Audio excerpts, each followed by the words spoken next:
नमस्कार जी, नमस्कार। बहुत बहुत धन्यवाद जी, थैंक यू। एक बार पूरा जैसे एक कोर्स रिवाइज हो जाता है, भगवत गीता का पूरा एक बार कोर्स रिवाइज हो गया आपके साथ। और बहुत चीजें क्लियर हुई, क्योंकि जितनी बार सुनते हैं उतनी बार कुछ ना कुछ पकड़ में आ जाता है। तो अभी जो कुछ श्लोक बचे हैं, दो तीन तीन श्लोक हैं, तो दो आज करते हैं। तीन ज्यादा हो जाएगा, दो आज करते हैं, फिर शायद बीच में एक बार कोई देख लूंगी, कोई और रह ना गया हो, तो फिर दो अगली बार हो जाएंगे। तो अगर आप पूरे भगवत गीता का सर का सार देखोगे, निचोड़ देखोगे, तो एक ही है, ध्यान ध्यान ध्यान और सांसों के साथ ध्यान। वो कर लिया तो समझो सब कुछ हो जाएगा, सब कुछ आ जाएगा। तो आज जिस श्लोक को हम लेंगे उसमें पत्री जी बता रहे हैं, जो भगवान कृष्ण ने अर्जुन को बताया कि success and failures are equal. सफलता मिले या सफलता मिले, दोनों बराबर हैं। ये समझना थोड़ा कठिन है कि सफलता मिलती है तो हम गुब्बारे हो जाते हैं, और असफलता मिलती है तो पाताल में घुस जाते हैं। तो हमें बीच में रहना आता नहीं है। और यहाँ पे कृष्ण भगवान अर्जुन को कह रहे हैं कि मैंने तुझे युद्ध करने के लिए कहा, हारने जीतने की तो मैंने बात ही नहीं रखी। मैंने तो खाली युद्ध करने के लिए कहा है, तो तू किस चक्कर में पड़ गया कि मैं हारूंगा या जीतूंगा। मैंने तो ये कहा ही नहीं, मैंने तो कहा धर्म निभा, अपना कर्तव्य का पालन कर। तो आज के श्लोक में कृष्ण भगवान यही अर्जुन को बता रहे हैं कि परिणाम की चिंता मत कर कि क्या परिणाम होगा। अपने धर्म के अनुसार अपने कर्तव्य का पालन कर। और आज की तारीख में अगर हम देखें तो हमें सबसे ज्यादा चिंता ही परिणाम की होती है। कुछ फैसला करें ना करें, कुछ उस पे एक्शन ले ना लें, सोच सोच के पागल हो जाते हैं कि ऐसा हो गया तो इसलिए कुछ कर नहीं पाते। तो वो हम सबके लिए भी ये एक लेसन है कि प्रेजेंट मोमेंट में रह के उस समय जो करना जरूरी है, जो एक्शन लेना जरूरी है, शांत चित्त से, शांत मन से वो एक्शन लें। आगे का परिणाम होगा वो तो नेचर जानती है, वो हमारे हाथ में नहीं है। तो आज का जो श्लोक है वो ये है कि हतो व प्राप्सी प्राप्यसी स्वर्गम। अगर तुम जीतते हो तो तुम्हें स्वर्ग की, अगर तुम जीतते हो तो तुम्हें धरती का राज मिलेगा। और अगर तुम वीर गति को प्राप्त होते हो तो तुम्हें स्वर्ग का राज मिलेगा। तो उसमें क्या फर्क पड़ेगा। तो सर ने उस श्लोक को गाया है, सुनते हैं। हतो वा प्राप्स्यसि स्वर्गम् जित्वा वा भोक्ष्यसे महीम्। हतो वा प्राप्स्यसि स्वर्गम् जित्वा वा भोक्ष्यसे महीम्। तस्मात् उत्तिष्ठ कौन्तेय युद्धाय कृतनिश्चयः। हतो वा प्राप्स्यसि स्वर्गम् जित्वा वा भोक्ष्यसे महीम्।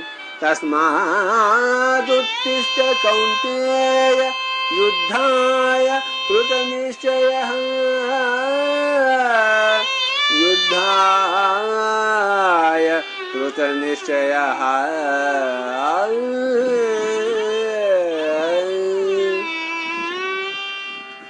हतो वा प्राप्स्यसि स्वर्गम् जित्वा वा भोक्ष्यसे महीम्। तस्मादुत्तिष्ठ कौन्तेय युद्धाय कृतनिश्चयः।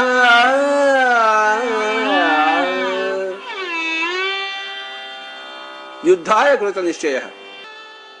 हतो वा प्राप्स्यसि स्वर्गम् जित्वा वा भोक्ष्यसे महीम्।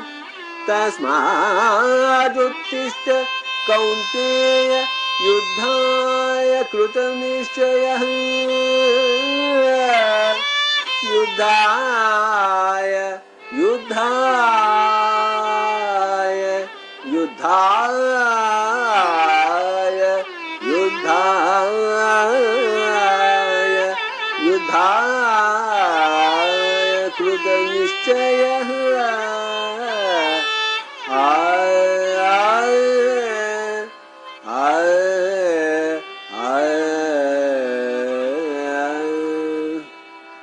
ज्ञानमु ज्ञानमु ज्ञानमु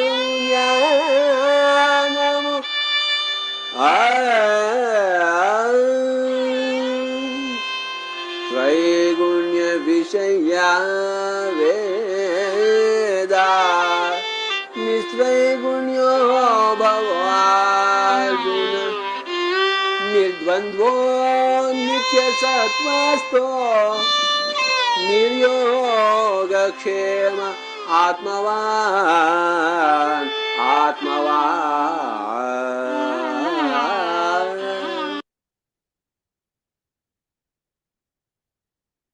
तो आज के इस श्लोक में एक श्लोक पत्री जी ने और साथ लिया है कि त्रैगुण विषय वेदा वाला जो श्लोक है, तो उसको भी थोड़ा सा साथ में एक्सप्लेन किया है।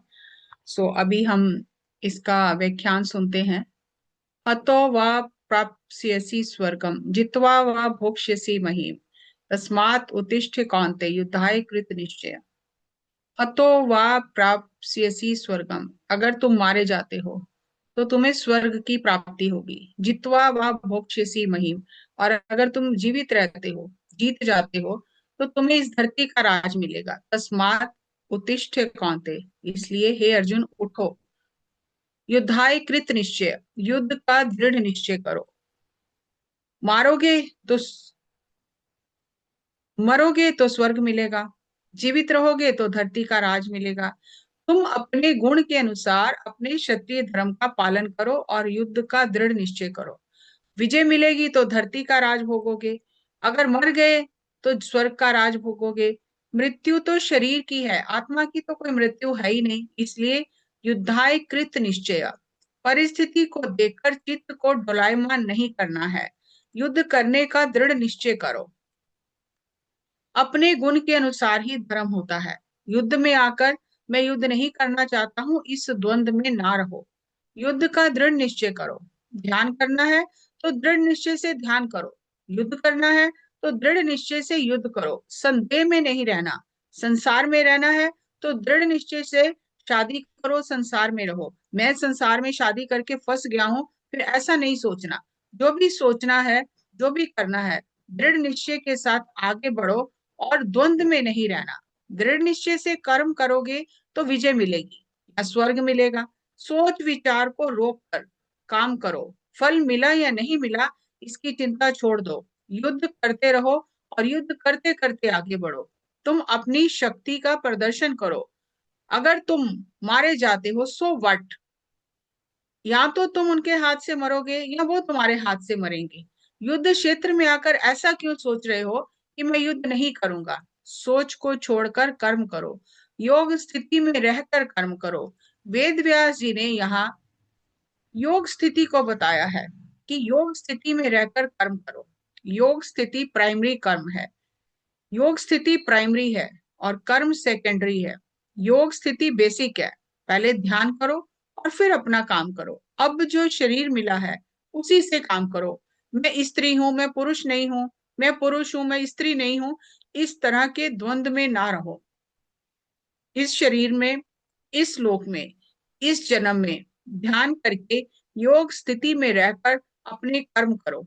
जय मिले या अपजय मिले, दोनों को समान रूप से स्वीकार करते हुए कर्म करते करते आगे बढ़ो।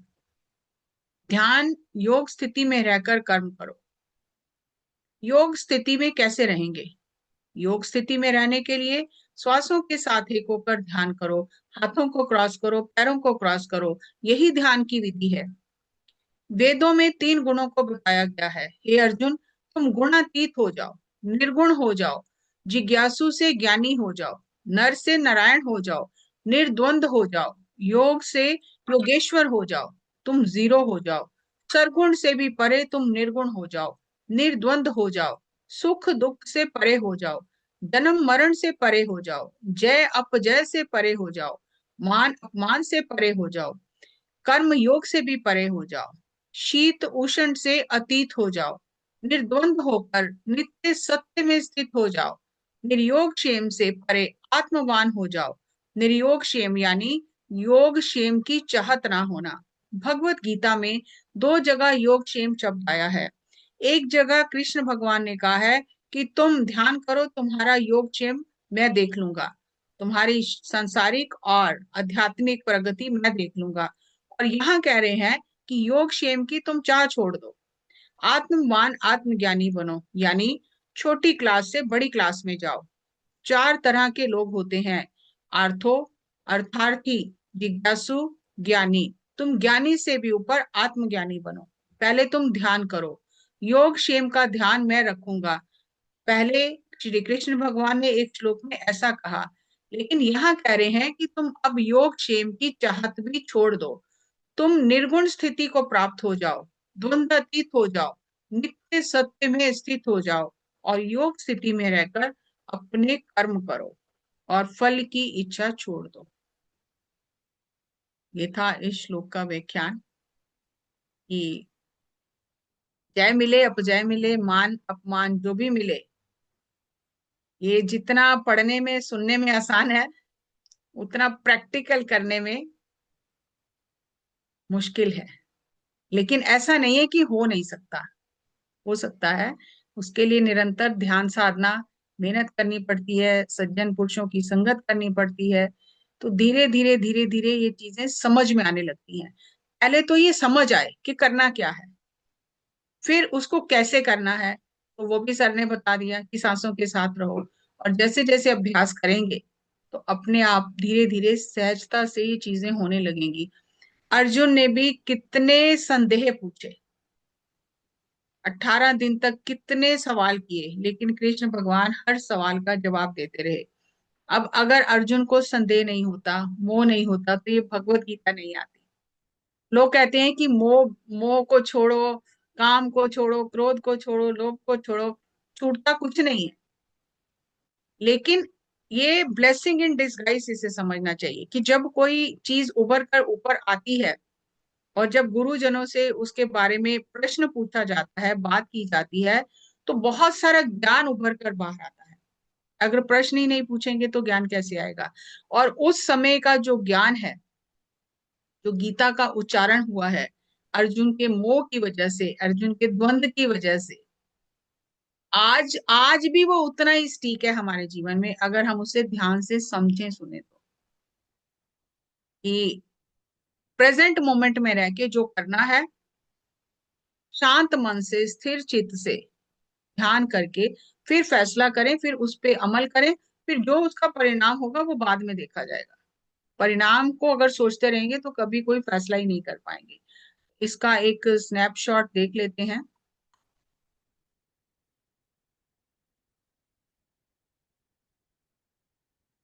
हतो वरा हतो वा प्राप्स्यसि स्वर्गम जित्वा वा भोक्ष्यसि महीम, तस्मात् उत्तिष्ठ कौन्तेय युद्धाय कृत निश्चय।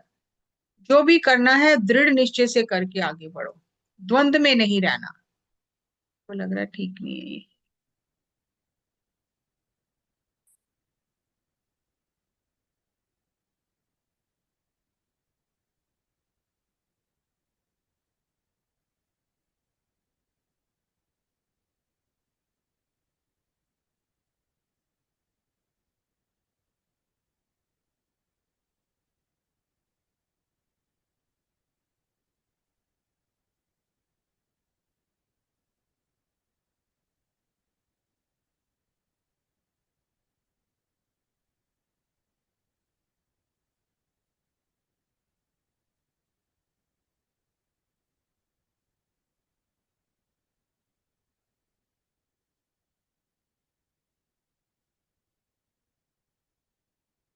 गुण के अनुसार ही धर्म होता है। अपने क्षत्रिय धर्म का पालन करो और युद्ध का दृढ़ निश्चय करो। दृढ़ निश्चय करके आगे बढ़ो, द्वंद में नहीं रहना। योग स्थिति में रहकर कर्म करो। जय मिले या अपजय, दोनों को समान रूप से स्वीकार करो। कर्म करते हुए आगे बढ़ो। ये इस श्लोक में जो श्री कृष्ण भगवान ने अर्जुन को बताया, तो मेन इसका यही है कि द्वंद में रह के कोई भी निर्णय नहीं करना, द्वंद्वातीत स्थिति में रहना है। और एक बहुत ही गूढ़ रहस्य जो बताया कि गुण के अनुसार धर्म होता है। हम सामने वाले को देखकर करते हैं कि वो ऐसा क्यों कर रहा है, उसको ऐसा नहीं करना चाहिए, उसको ऐसा करना चाहिए, लेकिन हम ये बात भूल जाते हैं कि वो अपने गुण के हिसाब से ही कर्म करेगा। आप 4 साल के बच्चे से आप पीएचडी का लेवल का ज्ञान तो एक्सपेक्ट नहीं कर सकते ना। लेकिन जब सामने ऐसी ऐसी परिस्थिति आती है तो हम बस वो उसी में उलझ जाते हैं कि ये ऐसा क्यों कर रहा है, उसको ऐसा नहीं करना चाहिए, वो गलत कर रहा है, उसको ऐसा नहीं करना चाहिए। हम ये भूल ही जाते हैं कि वो अपने गुण के हिसाब से काम कर रहा है, अभी इससे ज्यादा वो कर नहीं पाएगा। तो जो गुरु लोग होते हैं वो तो देख लेते हैं कि ये किस स्थिति में है, इसलिए वो किसी भी बात के लिए प्रतिक्रिया नहीं करते, क्योंकि हमें उन चीजों की समझ नहीं आती, छोटी सी बुद्धि से सोचते हैं और हमें लगता है कि ये गलत कर रहा है, इसको सुधरना चाहिए। लेकिन वो सुधरने का मौका देते हैं, समझाते भी हैं, लेकिन उन्हें ये पता है कि इस स्थिति में ये कुछ नहीं कर सकता। एक बहुत प्यारी एग्जाम्पल आती है कि गुरु जो होता है ना, वो इतना दयालु करुणामयी होता है, उसे पता है कि ये शिष्य अभी किस स्थिति में है। तो उसमें एक एग्जाम्पल देते हैं कि हिमालय का समर्पण योग में, कि वो कहते हैं गुरु जिस तरह से एक बिच एक कुतिया होती है, वो बच्चे देती है, और बहुत सारे बच्चे होते हैं, वो सबको पालती है। लेकिन जब बच्चों के दूध के दांत आते हैं, तो बच्चे माँ को ही काटना शुरू कर देते हैं। उन्हें खुजली होती है दांतों में, तो माँ को काट लेते हैं। लेकिन माँ तब भी गुस्सा नहीं करती है, माँ को पता है कि इस स्थिति में ये इससे ज्यादा कुछ कर नहीं पाएगा, ये करेगा, और ये कोई इंटेंशनली नहीं काट रहा है, उसको अंदर से इचिंग हो रही है, उसको तकलीफ हो रही है, इसलिए वो काट रहा है। तो जो गुरु होता है वो भी ये देखता है कि शिष्य को अभी सिद्धियां शक्तियां प्राप्त हो गई हैं, इसको इचिंग हो रही है वो दिखाने की। तो गुरु चुपचाप से देखता है कि बच्चे कर ले, तू जाएगा कहाँ। तो कई बार शिष्य जो है वो गुरु के सामने ही खड़ा हो जाता है, फिर अपनी सिद्धियां शक्तियां दिखाने के चक्कर में, प्रसिद्धि के चक्कर में, नेम फेम पाने के चक्कर में। लेकिन गुरु चुपचाप शांति से देखता रहता है कि इस खेल में अभी तो इससे ज्यादा कुछ कर नहीं पाएगा। फिर गुरु लोग छोड़ देते हैं कि अभी तेरे को जितना काटना है काट ले, फिर जब तेरे को समझ आएगी तो अपने आप ही सही हो जाएगा। तो इसीलिए वो कह रहे हैं कि जय अपजय मान अपमान सबको एक समान लेना, मृत्यु और जन्म को एक समान लेना, तो ये थ्योरी नहीं है। ये जब तक ये प्रैक्टिकल नहीं करेंगे ना, तब तक पास नहीं होंगे। और सच्चाई ये है कि अभी मैं भी इसमें पास नहीं होती हूँ। जब कोई कुछ बात होती है तो दिल को लगती है, मन खराब होता है, थोड़ी देर कुछ करने का मन नहीं करता। हाँ, इतना फर्क जरूर है कि पहले उस बात को लेके कई कई दिन बैठे रहते थे, अब जैसी बात की इंटेंसिटी होती है उस हिसाब से थोड़ी देर में, एक दिन में, दो दिन में फिर भूल जाते हैं कि नहीं ठीक है चलो। तो ये है इस श्लोक का मीनिंग सर ने जो बताया। इसमें भी सर ने फिर वापस वही कहा कि सांसों के साथ ध्यान करो, एक ही विधि है, ध्यान ध्यान ध्यान। कहते हैं कि आत्मा का जन्म दो बार होता है, एक बार माँ बाप की कोख से, माँ की कोख से होता है, वो संसारिक। और द्विज जो होता है जब गुरु के अंदर से जन्म होता है शिष्य का, वो द्विज हो जाता है फिर। तो जिसको जन्म दिया जाता है, फिर उसकी परवरिश की जाती है, फिर उसे छोड़ा नहीं जाता। कल ही मैं एक सेशन ले रही थी, तो उसमें बहुत अच्छी एग्जाम्पल उन्होंने दी कि पानी जो है ना, तो पानी से एक ब्रह्म ज्ञानी बात कर रहे हैं, वो गुरबानी में है कि तुम सुई डालो तो तुम डुबो देते हो, पत्थर डालो तुम उसको डुबो देते हो, लेकिन तुम लकड़ी को तो डुबोते नहीं हो।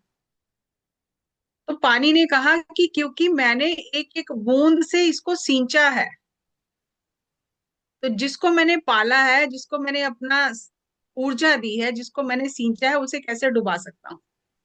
तो फिर वो आगे कहते हैं कि उसी बेड़ी में अगर पत्थर रख दिए जाएं, उसमें कीले ठोक दिए जाएं, लोहा रख दिया जाए, फिर तुम उसको भी पार कर देते हो। तो उन्होंने कहा अगर वो सामने से मेरे पास आएंगे तो मेरा स्वभाव है उन्हें डुबाऊंगा, लेकिन जो मेरे प्यारे की, जिसको मैंने सर्वस्व दिया है, जो उसकी संगत करके आएगा, तो उसे भी पार लगा दूंगा। तो इसलिए जब वो बेड़ी में पत्थर होते हैं या कीले लगे होते हैं, तो वो बेड़ी के पार हो जाती है, क्योंकि उन्होंने मेरे प्यारे की संगत की है जिसे मैंने पाला है। तो फिर वो कहते हैं कि लेकिन चंदन की लकड़ी को तो तुम डुबा देते हो, उसे क्यों डुबाते हो। तो उसने कहा इसमें राज ये है कि चंदन की लकड़ी की कीमत बढ़ जाए। वो असली और नकली की पहचान उसी से होती है। चंदन की असली लकड़ी जो है वो पानी में डूब जाती है, तो जो भी चंदन के व्यापारी होते हैं वो चंदन की लकड़ी को पानी में डाल के देखते हैं, अगर तो लकड़ी डूब गई तो ये असली लकड़ी है, तो उसकी कई गुना कीमत बढ़ जाती है। उसकी कीमत बढ़ाने के लिए उसको डुबाता हूँ। और जो नकली लकड़ी होती है चंदन की, वो तैरती है ऊपर, तो पहचान हो जाती है असली नकली की।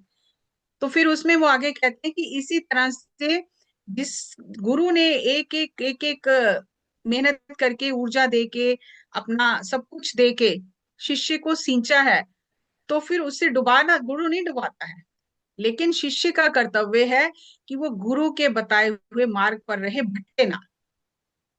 भटक गया तो फिर तो ये नहीं, फिर गुरु छोड़ देगा, यात्रा लंबी हो जाएगी। गुरु तो फिर भी निकालेगा, लेकिन ये कि यात्रा लंबी हो जाएगी। लेकिन अगर गुरु के बताए हुए रास्ते पर रहेंगे तो जल्दी पहुंच जाएंगे। तो इसलिए सर्विस लेन्स ना ढूंढें, हाईवे पर ही रहें जो बना है। नए सिरे से हमें कोई खोज करने की जरूरत नहीं है, सब संत खोज करके गए हैं और उसका सार सर हमें बता गए हैं, और क्या चाहिए। अभी देखो दूसरे श्लोक में पूरा निचोड़ निकल गया है। अब ये उसमें अब अर्जुन अब सरेंडर कर देता है कि अब मेरा कोई सवाल नहीं बचा, अब मुझे सबको समझ में आ गया, अब मेरा कोई सवाल नहीं बचा, अब आप जो कहोगे मैं वही करूंगा। इतनी गीता होने के बाद, सारे संदेह दूर होने के बाद, तब अर्जुन ने समर्पण किया। तो उसमें बहुत सारा, बहुत कुछ सर ने बताया कि गुरु और शिष्य का रिश्ता कैसा होता है, और कैसे रहना चाहिए शिष्य को गुरु के साथ में, और बहुत सारी चीजें बताई हैं। तो अभी अगला श्लोक सुनते हैं। त्वत्प्रसादान् मया अच्युत, त्वत्प्रसादान् मया अच्युत, स्थितोऽस्मि गतसन्देहः करिष्ये वचनं तव, नष्टो मोह सुस्मृतिर्लब्ध्वा त्वत्प्रसादान् मया अच्युत, स्थितोऽस्मि गतसन्देहः करिष्ये वचनं तव, करिष्ये वचनं तव, करिष्ये वचनं तव, करिष्ये वचनं तव। नष्टो मोह स्मृति लब्ध्वा त्वत्प्रसादान् मया अच्युत, स्थितोऽस्मि गतसन्देहः करिष्ये वचनं तव, स्मृति लब्ध्वा गतसन्देहः करिष्ये वचनं तव, नष्टो मोह स्मृति लब्ध्वा त्वत्प्रसादान् मया अच्युत, स्थितोऽस्मि गतसन्देहः करिष्ये वचनं तव, वचनं तव, वचनं तव, वचनं तव।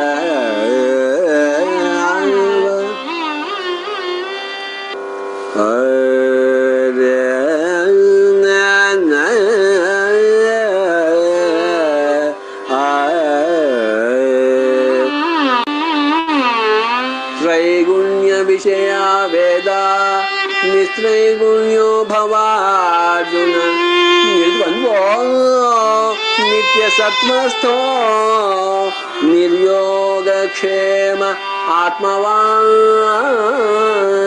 आत्मवान्। त्रैगुण्य विषया वेदा। वो इस श्लोक में पत्री जी समझा रहे हैं हमें सरल करके।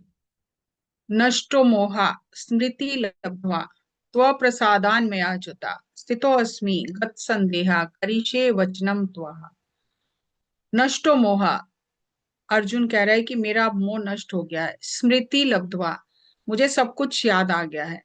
त्वप्रसादान् मया अच्युता, आपकी कृपा से मेरा भ्रम दूर हो गया है और मुझे सब कुछ याद आ गया है।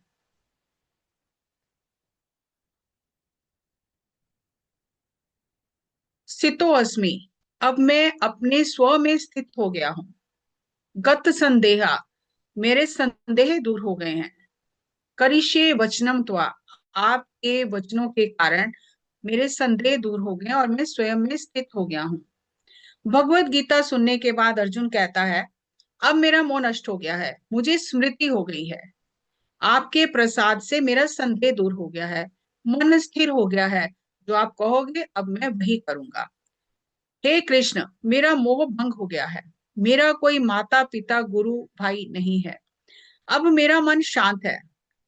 मुझे स्वयं की स्मृति हो आई है। मैंने क्यों जन्म लिया है? मैंने धर्म की संस्थापना के लिए जन्म लिया है। ये सब नाटक है, एक खेल है। मुझे समझ आ गया है। पहले मैंने गंडीव रख दिया था, तब मैं मोह और संदेह में था कि मैं भिक्षाटन कर लूंगा। लेकिन आपकी वाणी से मुझे सच्चाई समझ आ गई है। आपने इतने अच्छे से वचन दिए हैं कि मैं शरीर नहीं, मैं आत्मा हूँ। मैं शरीर में रहकर काम कर रहा हूँ। अब मैं गंडीव उठाकर आपके आदेश अनुसार धर्म का पालन करूंगा। ये सब ज्ञान सुनने के बाद अर्जुन नर से नारायण हो गया। मन शून्य हो गया। सब गत जन्म याद आ गए। मैं कौन हूँ? मैं कहाँ से आया हूँ?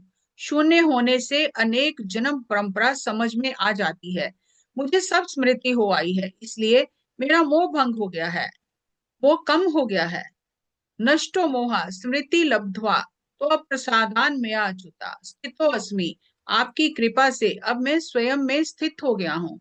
स्थित प्रज्ञा को प्राप्त हो गया हूँ। सब समझ में आ गया है जो आपने बताया है। मेरा सब संदेह दूर हो गया है। संदेह में ही अज्ञान है। संदेह होने से बार बार देह में आना पड़ता है। संदेह नहीं है तो देह में आने की जरूरत नहीं है। जन्म मरण के चक्कर में पड़ने की आवश्यकता तब तक है जब तक अनुमान है। अनुमान से संदेह है कि मैं ये देह हूं। जब संदेह दूर हो गया कि मैं देह नहीं, मैं आत्मा हूं, तो संदेह का निवारण हो गया। अब जन्म लेने की जरूरत नहीं है। अब सब संदेह दूर हो गए हैं। अब आप जो बोलोगे मैं वही करूंगा। पहले मैं संदेह में था, तब मैंने कहा था कि मैं भिक्षाटन करूंगा, युद्ध नहीं करूंगा। अब संदेह दूर हो गया है। अब आप बताओ क्या करना है? कृष्ण का युद्ध करने का कृष्ण ने कहा, युद्ध करने का निश्चय करो। पाप पुण्य कुछ नहीं है। युद्ध करने के लिए अब आप बोलोगे तो मैं युद्ध करूंगा, क्योंकि मेरा कोई गुरु पिता मामा चाचा नहीं है। ये सब अधर्म के पक्ष में है और मैं धर्म के पक्ष में हूँ। धर्म के पक्ष में इनका कोई स्थान नहीं है, इसलिए मेरा मोह नष्ट हो गया है। ये अधर्म के पक्ष में खड़े हैं। तो श्री कृष्ण ने कहा, यथा इच्छसी तथा कुरु। आपको सब समझ में आ गया है। अब आपकी जैसी समझ है, जैसी इच्छा है वैसा करो। जैसा तुम करना चाहते हो वैसा करो। मेरा इससे कोई संबंध नहीं है। मैंने जो बताना था वो सब बता दिया। अब मुझे क्या लेना है? मुझे क्या मतलब है? करना है या नहीं करना, ये आपकी इच्छा है। अर्जुन ने कहा कि आपके बताने से मुझे मेरा धर्म और कर्तव्य समझ आ गया है। आपने जैसा बोला है मैं वैसा ही करूंगा। शिष्य ने गुरु को चुन लिया, तो जो गुरु बोल रहा है वह सुनना है। अगर नहीं सुना तो उसने अभी गुरु का चुनाव नहीं किया। गुरु के पास अनेक शिष्य आते हैं। गुरु किसी को चुनता नहीं है। शिष्य ही गुरु को चुनकर गुरु के साथ रहता है। अब जब शिष्य ने गुरु को चुन लिया, तो गुरु जैसा बोले वैसा करना है। शिष्य स्वयं श्रद्धा से गुरु के पास रहता है और शिष्य ही गुरु को चुनता है। गुरु तो सबको समान रूप से बताता है। गुरु सभी शिष्यों को बताता है। गुरु शिष्य का चुनाव नहीं करता, शिष्य गुरु का चुनाव करता है। शिष्य गुरु को ढूंढ कर उसके पास बैठकर श्रद्धा से सीखता है। गुरु कभी किसी एक को नहीं चुनता, सबको समान रूप से बताता है। शिष्य ही समझकर कि मेरे लिए ये गुरु सही है या नहीं, तभी समर्पण करता है। शिष्य ही चुनता है। शिष्य ही चुनाव करके समर्पण करके गुरु के पास बैठकर सीखता है। शिष्य कब समर्पण करता है, ये प्रश्न है। शिष्य सही गुरु को चुनकर समर्पण करता है। जैसे मार्केट में बहुत सब्जी होती है, हमें जो चाहिए हम वही चुनते हैं। इसी तरह मार्केट में बहुत गुरु रहते हैं। शिष्य को पता होगा, तभी वह गुरु के पास जाकर उसको क्या सीखना है वैसे गुरु को ढूंढ कर शिष्य स्वयं सीखेगा और समझेगा। शिष्य को किसके पास जाना है, किस गुरु को ढूंढना है? मार्केट में जिसके पास जो माल होता है वही माल वो बेचता है। गुरु के पास ज्ञान होगा तो वही ज्ञान वह शिष्य को बताएगा। तुम एबीसीडी क्लास में हो तो तुम्हें जीएफ वाला गुरु चाहिए। तुम जीएफ में हो तो तुम्हें HIK वाला गुरु चाहिए। आपको जो चाहिए वो गुरु के पास है कि नहीं, पहले ये ढूंढना है। तुम अगर एनओपी में हो तो तुम्हें XYZ का गुरु ढूंढना है। शिष्य को गुरु को ढूंढने के लिए बहुत जागृत होना है, सोचकर समझकर परख कर गुरु को चुनना है। जैसे रत्न का व्यापारी परीक्षा करके रत्न चुनता है, इसी तरह परीक्षण करके शिष्य को गुरु को चुनना है। और जब शिष्य गुरु का चुनाव कर लेता है तो गुरु भी फिर शिष्य की परीक्षा करता है कि ये शिष्य सीखेगा या नहीं सीखेगा। गुरु इसको टेस्ट करता है। गुरु चाय पीकर चला जाता है और फिर बहुत समय तक आता ही नहीं है। गुरु टेस्ट करता रहता है, लेकिन शिष्य को वहां से जाना नहीं है। गुरु का इंतजार करना है। जब शिष्य गुरु का इंतजार करेगा, श्रद्धा से गुरु के पास रहेगा, फिर गुरु सिखाएगा। आपको जो चाहिए वे गुरु के पास है कि नहीं, ये समझ कर ही गुरु के पास बैठना है। ऐसे ही शिष्य गुरु को भी चेक करता है और गुरु भी शिष्य को चेक करता है। जो मुझे चाहिए वे गुरु के पास है कि नहीं, तब वहां बैठकर समर्पण करना है। गुरु को दूर से पास से परख के सब समझना है, तभी समर्पित भाव से आगे बढ़ना है।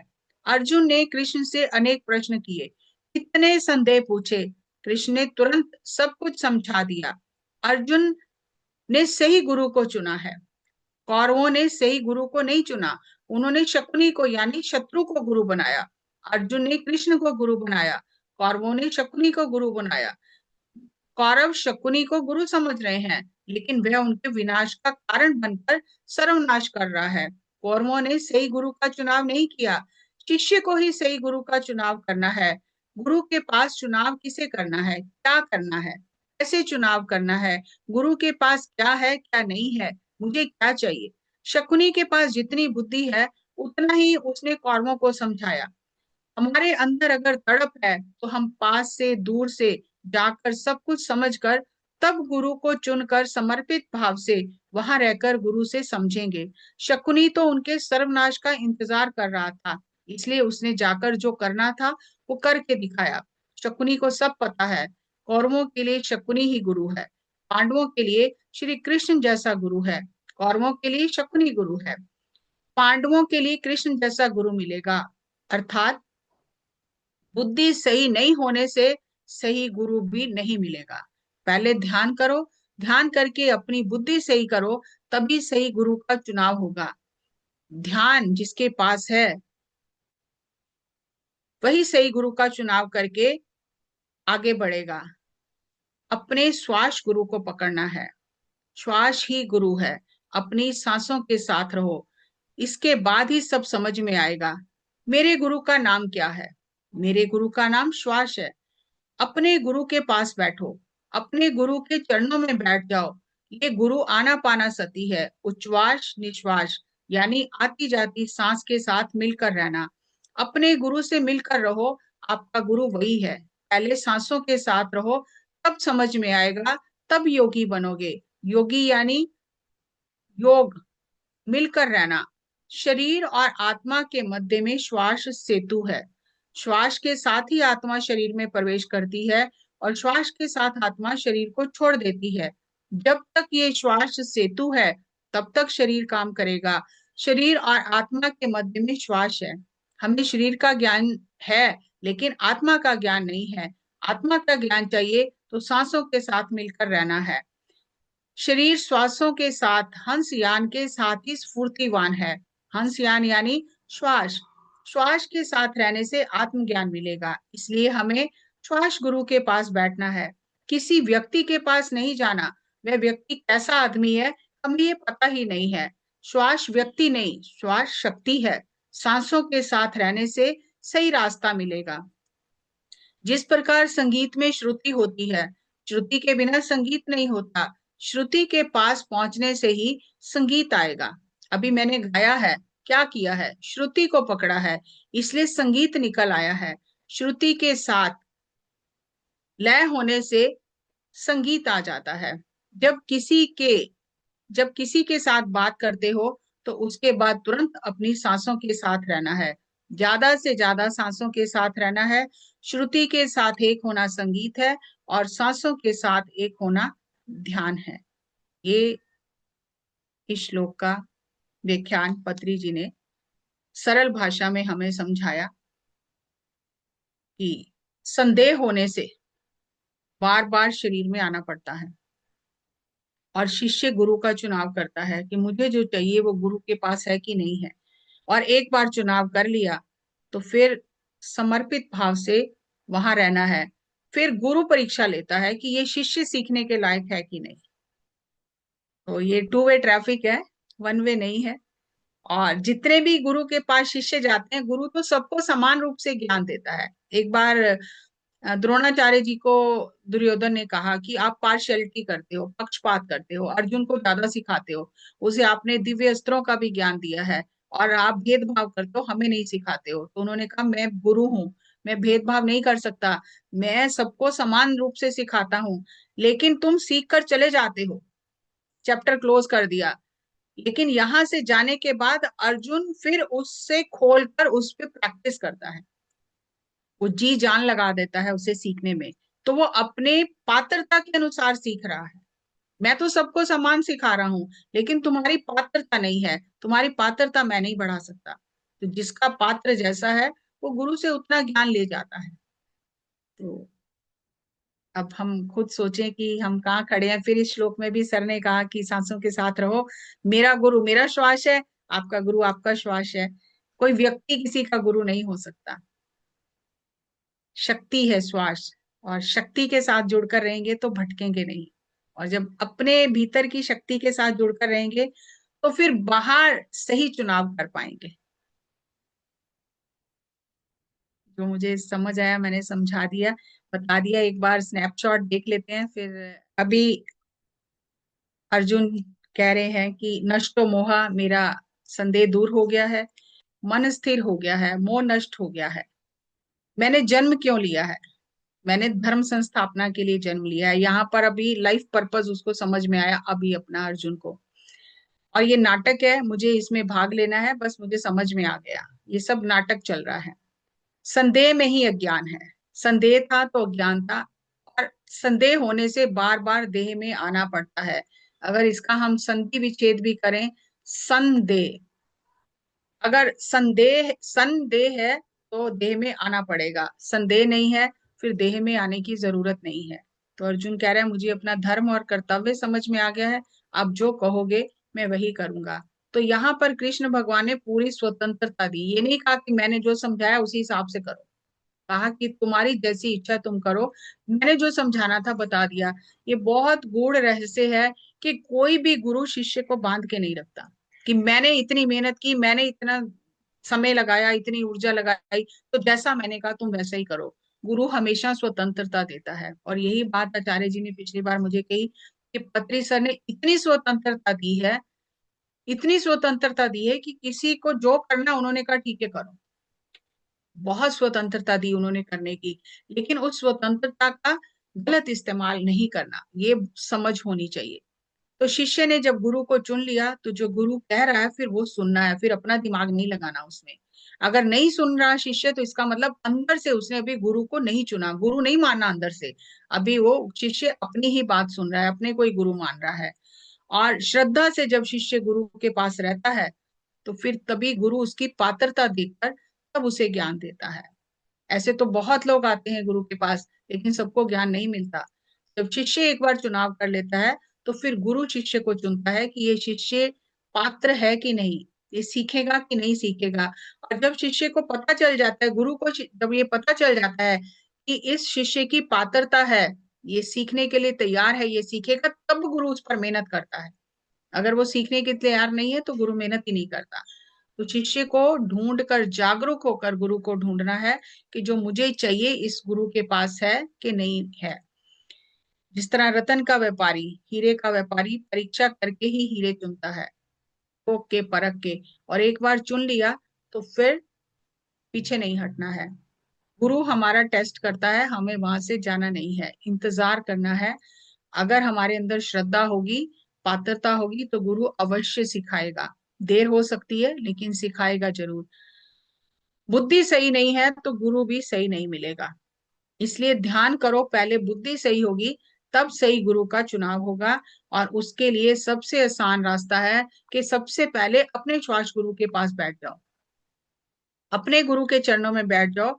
श्वास सेतु है, शरीर और आत्मा के मध्य में ये सेतु है। आत्मा का ज्ञान चाहिए तो सांसों के साथ मिलकर रहेंगे तो आत्म ज्ञान प्राप्त होगा। जिस तरह श्रुति के साथ एक होना संगीत है, उसी तरह सांसों के साथ एक होना ध्यान है। तो ये था इस श्लोक का प्रवचन जो पत्री जी ने बताया। बहुत, लेकिन फिर भी जितना हमने समझा है, जितना जाना है, अगर उतना भी उतर जाए हमारे अंदर तो कहीं कोई भटकाव नहीं है। भटकाव इसीलिए है कि हमारे अंदर उतर नहीं रहा वो ज्ञान। उतर गया तो कोई भटकाव नहीं है। सो कहते हैं कि जब रिश्ता करते हैं ना लड़के लड़की का, तो लड़के वाले, आजकल तो एजेंसीज भी हैं जो पूरी इंक्वायरी करके बताते हैं। लड़की वाले इंक्वायरी कराते हैं, लड़के वाले इंक्वायरी कराते हैं। जब एक बार रिश्ता हो गया, पक्का हो गया, शादी हो गई, तो फिर अगर कोई बेवकूफ उस समय अगर इंक्वायरी करे, पहले ना करे, उस समय अगर वो दोबारा इंक्वायरी करने लगे तो फिर तो डाइवर्स ही होगा। तो इसी तरह कहते हैं कि पहले गुरु मन में वो भाव आने से पहले, पहले परख लो कि यहाँ पर जो मुझे चाहिए वो मिलेगा कि नहीं मिलेगा। अभी देखो जिनकी संसारिक इच्छाएं होती हैं तो वो वैसे गुरु के पास रुकते हैं। जिन्हें आत्मज्ञान की पिपासा है, जो इस मार्ग पर आगे बढ़ना चाहते हैं, फिर वो और आगे चले जाते हैं। जैसे सर ने कहा कि आपका एबीसीडी लेवल है, तो आप फिर आपको उससे ऊपर का गुरु चाहिए। तो इसलिए आत्मा वहां टिकती नहीं है, असल बात तो ये है। अगर आपका लेवल आत्मा का, मान लो पिछले आपने 10 क्लासेस पास कर लिए पिछले जन्मों में, तो अब आपको अगर 8वीं क्लास का गुरु मिलेगा तो आपकी तसल्ली नहीं होगी, आप वहां टिकोगे नहीं। जाओगे भी तो आप टिकोगे नहीं। आपको अब चाहिए जो 12वीं क्लास को पढ़ा सके। तो इस तरह आत्मा हमेशा आगे की ओर प्रोग्रेस करती है, वो पीछे नीचे नहीं उतरती है। तो देर सवेर आपको आपके लेवल का गुरु मिल जाता है। लेकिन अगर आपका लेवल वो नहीं है और अचानक कहीं किसी भी कर्म के कारण आपको पीएचडी लेवल वाला गुरु मिल गया, तो भी आप वहां नहीं टिकोगे। तब आपको बहुत इल्यूजन कंफ्यूजन कहीं कुछ हो जाएगा, तब भी आप छोड़कर चले जाओ। तो इसलिए ये बहुत गहरा विज्ञान है। और इतने गहन जो सूत्र थे भगवत गीता के, पत्री सर ने बहुत सरल भाषा में खोल खोल कर हमें समझाए। तो जितना भी हम सर का धन्यवाद करें, हमारे पास तो ग्रेटिट्यूड कोई शब्द ही नहीं है। सर का धन्यवाद करने का, कुछ सर के बारे में हम कुछ बोलें तो हमारे पास तो शब्द ही नहीं है। बस इतना है कि जो उन्होंने बताया हम उस मार्ग पर चलें, उनके दिए हुए सिद्धांतों पर चलें, ताकि जब हम इस शरीर को छोड़कर जाएं और हम सर के सामने खड़े हों, तो हम उनसे सामने खड़े होके आंख मिला के बात कर सकें। हम कह सकें या सर कहें कि हाँ, जो मैंने सिखाया तुम करके आए हो। तो शाबाश तो तभी मिलेगी जब जो वो कह के गए हैं वो करेंगे। So thank you Neeta ma'am.